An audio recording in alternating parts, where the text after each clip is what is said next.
You ask Tiger to solve. This deals with linear equations with one unknown. The final result is a equals 5. Let's solve it step by step. Swap sides. Group all constants on the right side of the equation.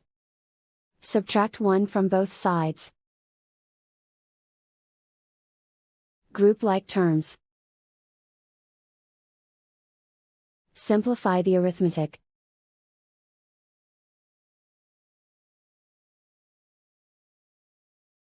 Isolate the a. Divide both sides by 7. Simplify the fraction. Find the greatest common factor of the numerator and denominator. Factor out and cancel the greatest common factor.